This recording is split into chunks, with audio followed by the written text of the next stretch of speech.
Thank you, Mr. Chairman. Mr. Secretary, thank you for being with us. General, Mr. Hale, thank you for being here. I also want to recognize Colonel Tolliver, who commanded one of the finest bases in the country, Ellsworth Air Force Base in Rapid City, South Dakota.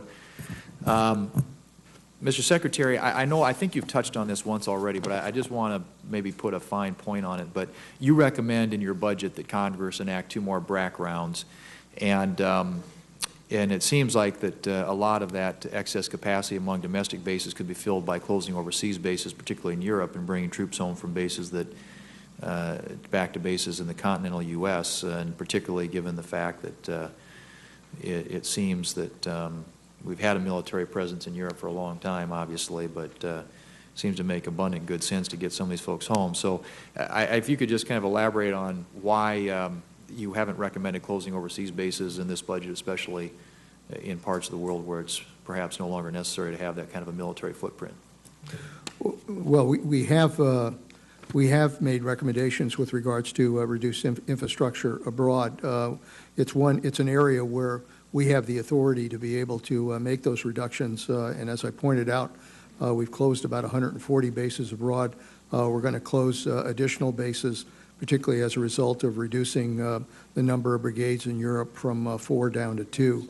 But at the same time, I do have to tell you that operations, particularly in the Middle East, have required some of the key bases in Europe to be important launching points for our Air Force and for travel and for supplies to that area. So there is a need, to try to maintain those basic areas. And in addition to that, obviously our NATO requirements and our partnership require that we engage in exercises and in a rotational presence there to work with NATO so that we can build up that partnership to make it capable of dealing with its responsibilities as well. But having said that, we are in the process of looking at additional reductions abroad.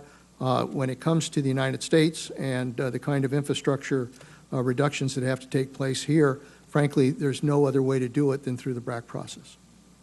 Mr. Secretary, the President has said that he would veto any attempt by Congress to prevent the effects of sequestration on military spending.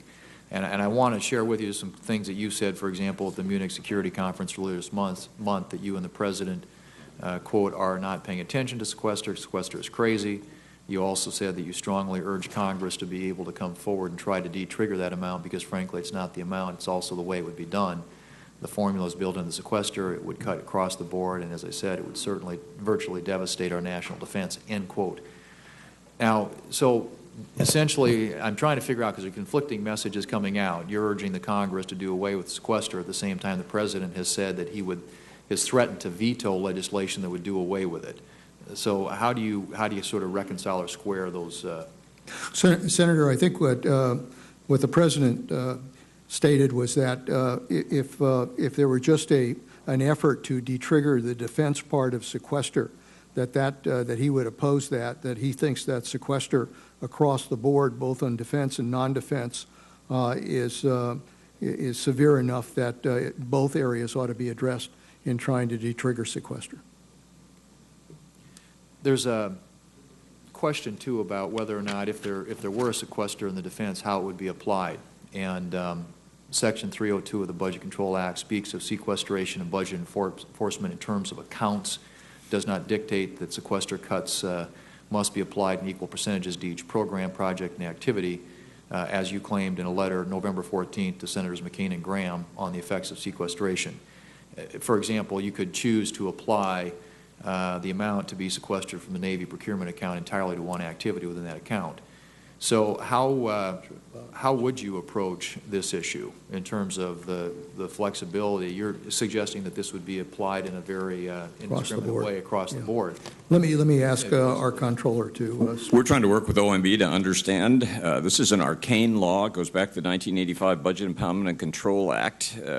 Our lawyers believe that it would be at that low level of detail that was in that letter. I think that we need to work with the OMB lawyers to see exactly what would be the case.